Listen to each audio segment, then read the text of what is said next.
Says I'm live. That is a good thing. All right, let's start at the very beginning.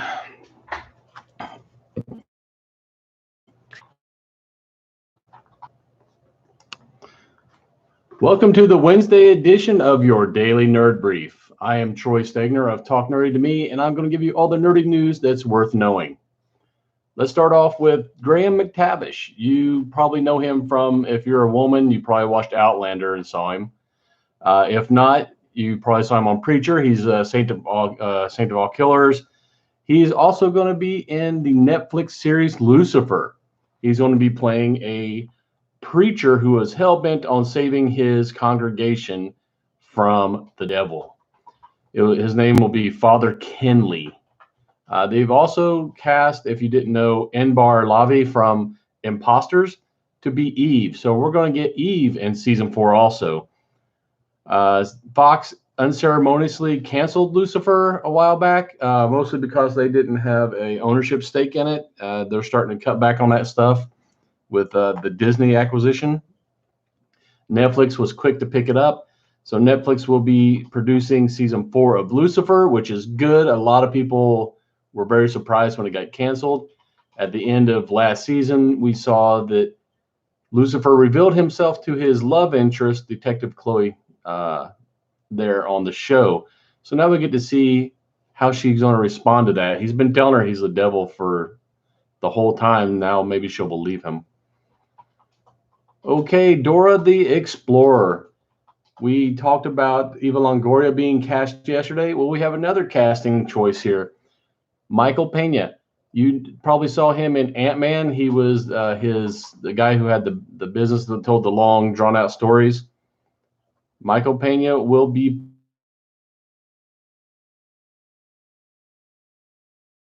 in Dora the Explorer. Wow, I'm losing it here. Okay, anyway, he will be in the movie. And yes, it's going to be a movie, live action. They've already cast, like I said, Eva Longoria and Isabel Moner.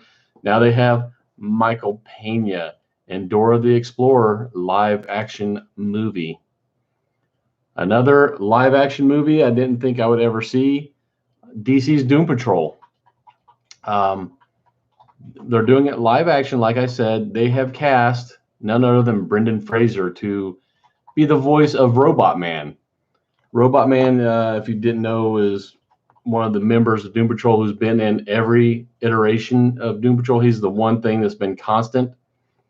He was Cliff Steele when he was alive. He was a race car driver. He had a really bad accident at the Indy 500. This doctor pulled his brain out. This evil doctor, of course, Niles Calder, if I remember correctly, pulled his brain out and put it in this hulking, strong robot body. And he has been suffering from depression ever since then. Typically, Doom Patrol is a lot of the outcast type superheroes that they are outcast due to their power. They don't like the limelight a lot because of that.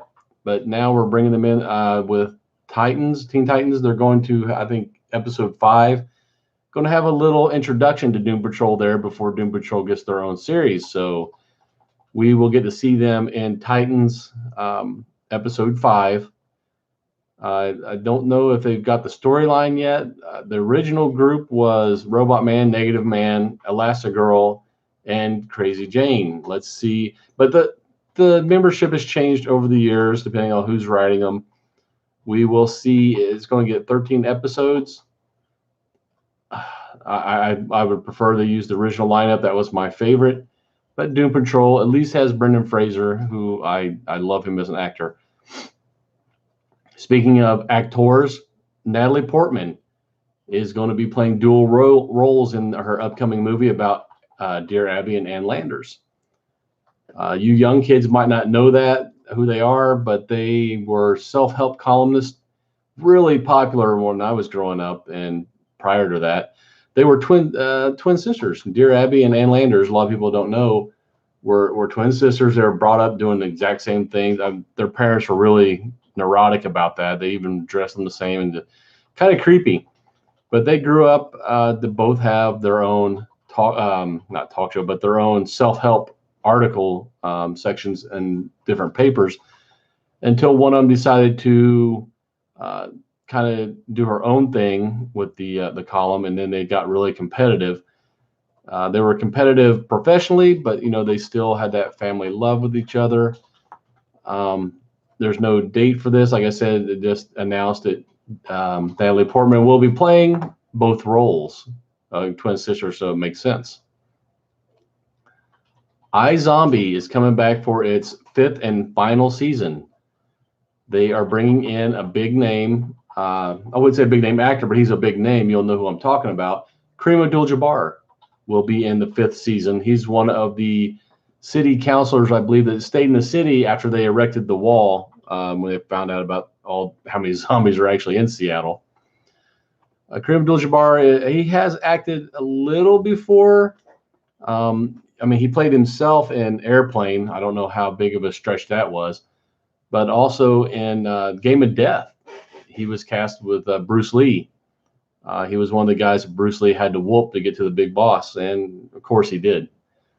iZombie, 5th season, coming back sometime in 2019. There's no definitive date. It's been good so far. You have time to catch up before the season 5 comes out. It's really good, based on a comic book. Check it out. Okay, Rick and Morty fans. One of the most popular characters coming out of Rick and Morty has been Pickle Rick.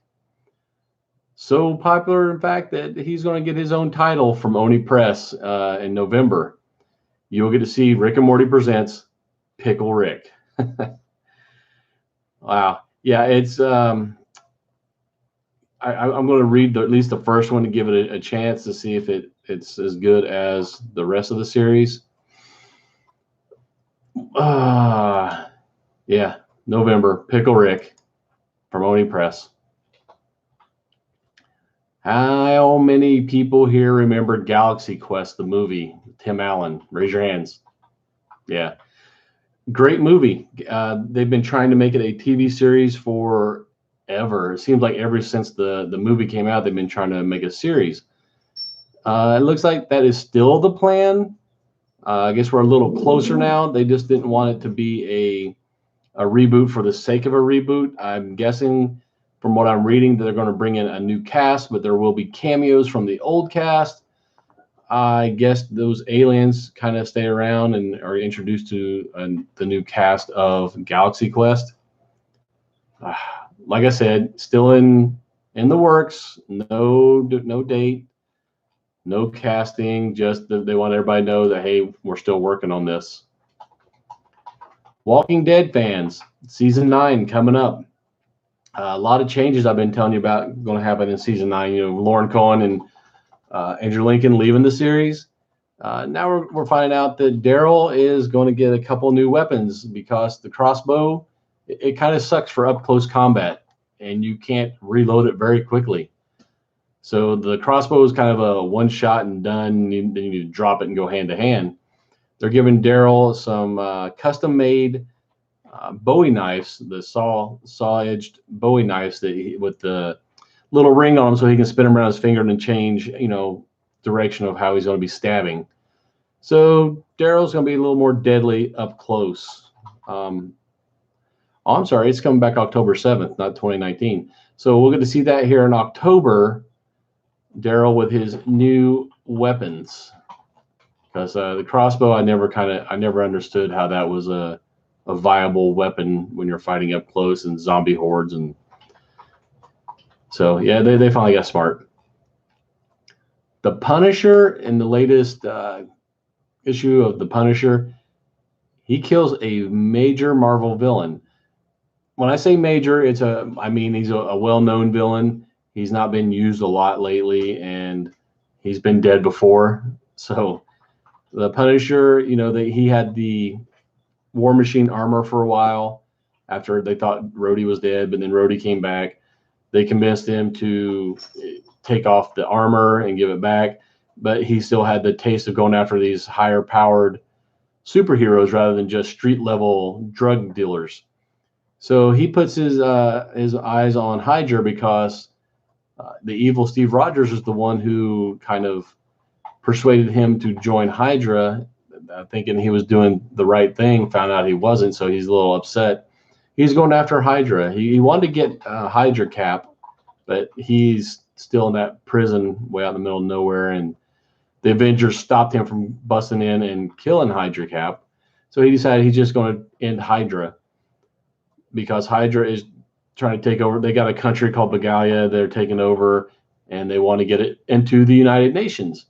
And guess who they picked to be the face of their entry into the United Nations? The Mandarin. Yep. He's given his speech on the floor there to persuade the United Nations to allow them in. And you hear a shot ring out. The Mandarin still has his ring, so he does everything he can to try to stop the bullet. The only thing he's able to do is slow it down. Still hits him dead center forehead. And Mandarin is supposedly dead again. We'll see how long he stays dead. He's not they call him a major character, a major villain. I would think he's more of a secondary type villain. You haven't seen a lot of him lately. Or Fin Fang Foom, the old Iron Man foes. So yeah, Punisher has never had a problem with killing, but now he's going after higher echelon villains. Uncanny X-Men #1. That's right. They're putting out another Uncanny X-Men. It will be oversized. It's also going to be oversized on the price.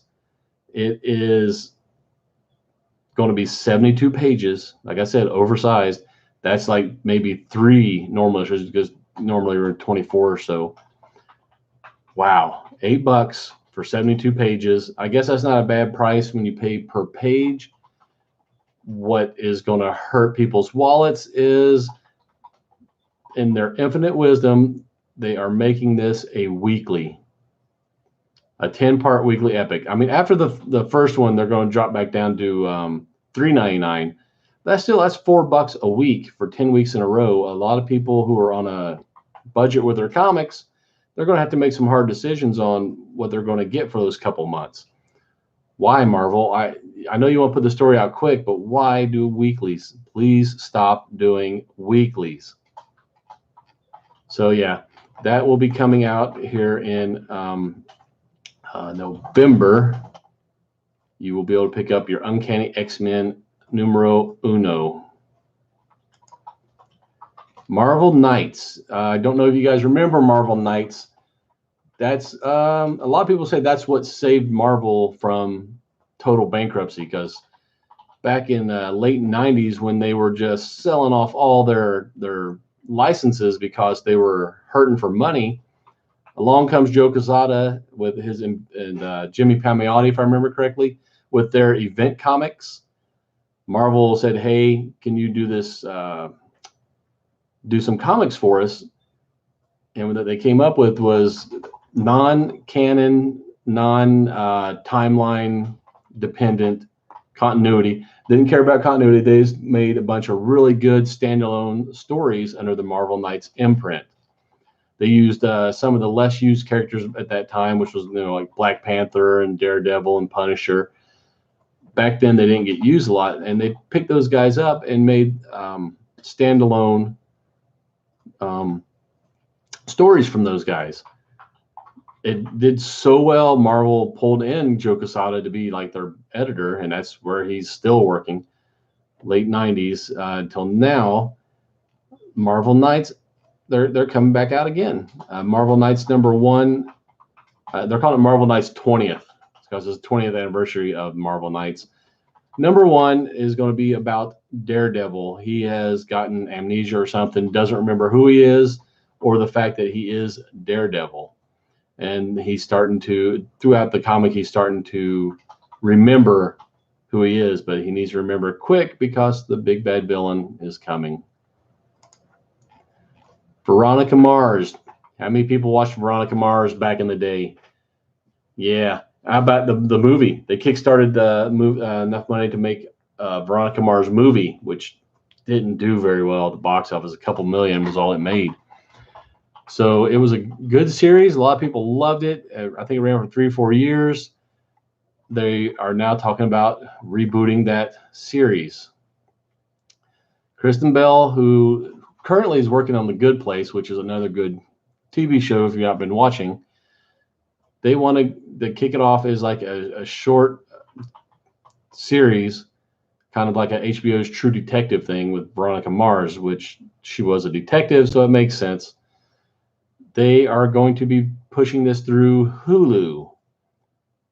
Like I said, all these subscription service places are starting to get their own content that you can only get off of their subscription service. So,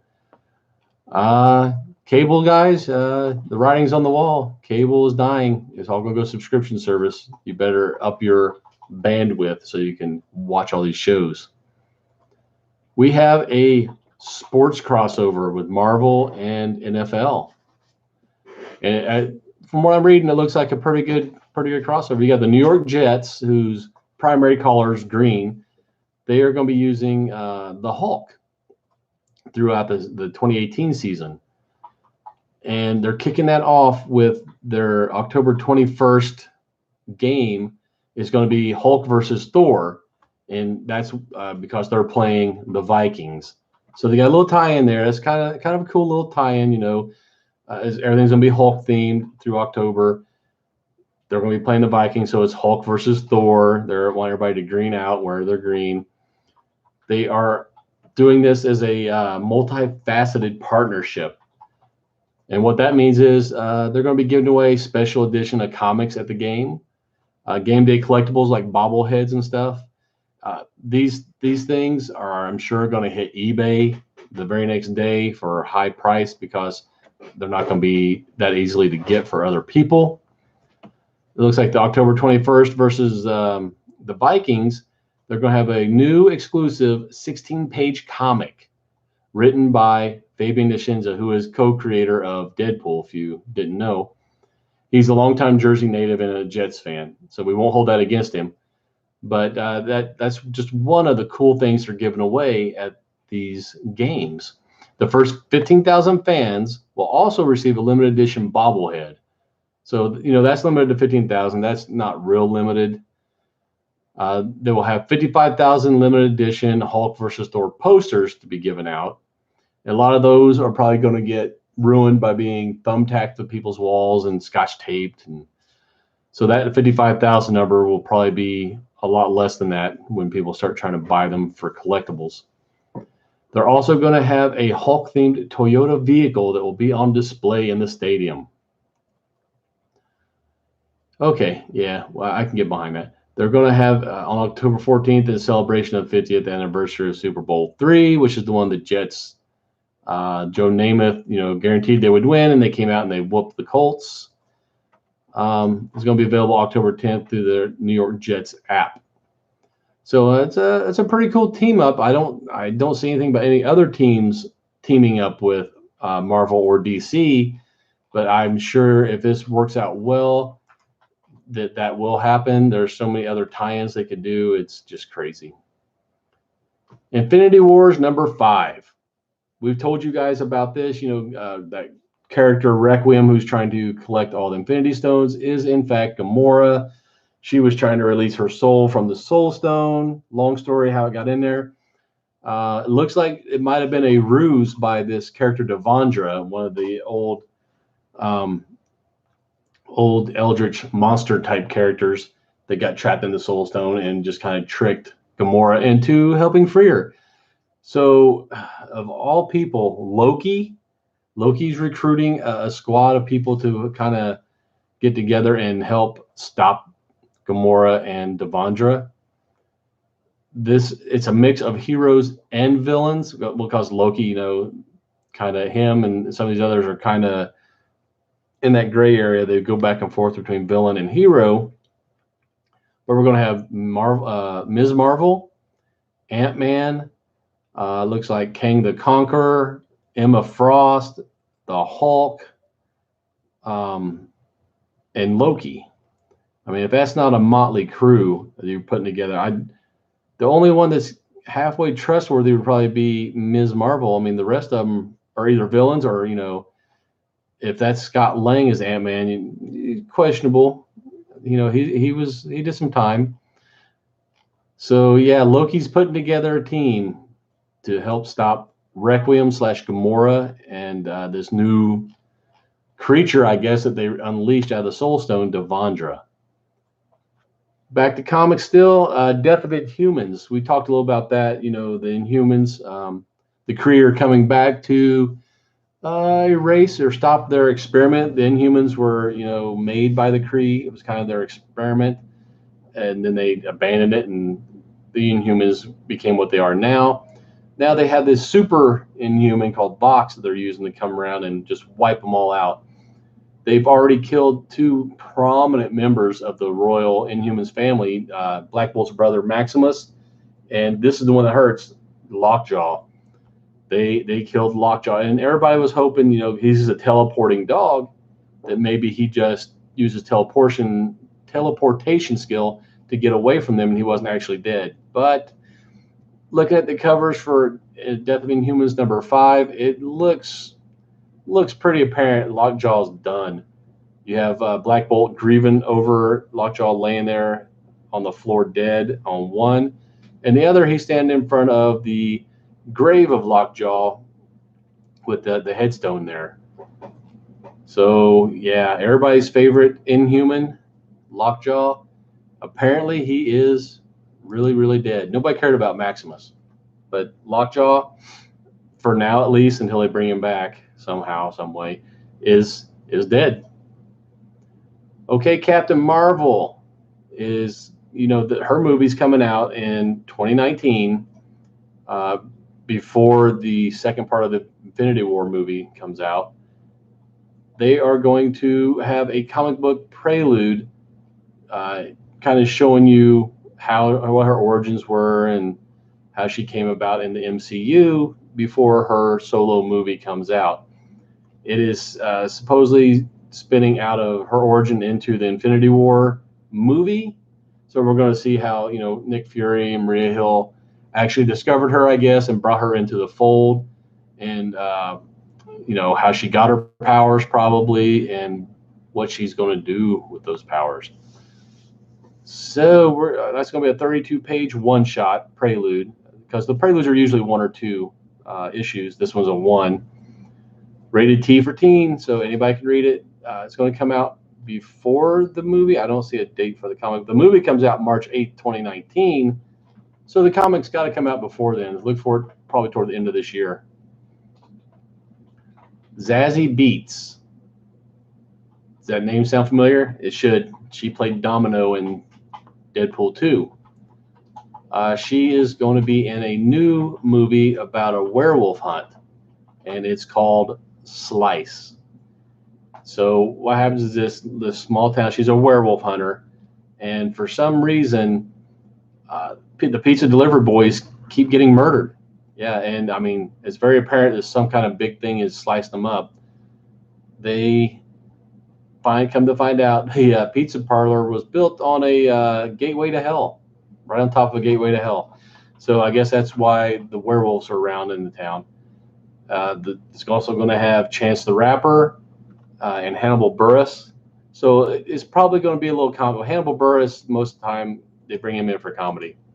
So I'm guessing it's going to have a little comedy aspect to it also. It's going to be in theaters sometime before the end of this year. I kind of like werewolf movies, so I'll probably go and watch this. Pizza parlor on top of a gateway to hell. Sounds good to me. So go watch Zazie Beetz and Chance the Rapper and Hannibal Buress in Slice. Valiant Comics fans, bad news. Quantum and Woody, they're ending their run in November. I don't know why. They're a great team.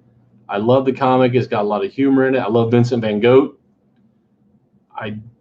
Valiant just can't get any traction for some reason. I hope that changes with the Bloodshot movie and the other Sony Valiant movies that are going to follow on from that. But as it stands now, issue 12 of Quantum and Woody on November 21st will be the last Quantum and Woody off of this volume. They are talking about bringing them back in Unity, which is a team-up type comic book. So hopefully they get the Unity team back together, and we'll see more Quantum and Woody. We announced last week or so about Brent Spiner going to be on Supergirl as the vice president. Nah, not anymore. He had to back out, it says, for family reasons, scheduling conflicts. So they have picked somebody else to be the vice president, another sci-fi type related guy, Bruce Boxleitner. We don't have a name for that vice president yet, just the fact that he is going to be a vice president in the show. And Brent Spiner's out. Bruce Boxleitner is in. I'm okay with that. And let's go on. Okay, Infinity Wars. This is kind of a tongue-in-cheek deal here. They are making character mashups. It's called Infinity Warps with a P. They're like mashing two characters into one. It's kind of like a tongue-in-cheek. It's going to be just for fun. It's not canon.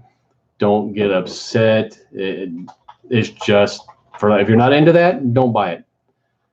Sometimes those are pretty funny though, so I'm probably going to pick it up and read it. They're doing, like I said, the 2-in-1 heroes, like you've never seen them before. You're going to see, wow. They're some of these that they're mixing up, like the Green Widow. It's going to be She-Hulk and, of course, Black Widow. So you're getting Green Widow. You're getting Mr. Invisible and Hot Rocks instead of Fantastic Four. They're going to be terrific too. You're going to get Moon Squirrel and Tippy Sore. Okay, yeah, like I said, it's nothing serious. It's just a two-issue miniseries. Just kind of, having fun with some of these characters, mashing them up. Kids will probably love it. I know a lot of adults will love it. Infinity Warps #1 is going to be a 2-issue miniseries from Marvel. That is all the nerdy news I have for you today. I am Troy Stegner with Talk Nerdy to Me. Please subscribe to this YouTube channel. Like this video. Leave a comment on this video. Tell me that I'm dumb and I'm wrong. I don't care, because most of the time that's true. If you don't like the video, you can get us on talknerdypodcast.com, or you can go over to iTunes and subscribe to us there and leave us a good rating and review. I will see all you guys tomorrow. Later, nerds.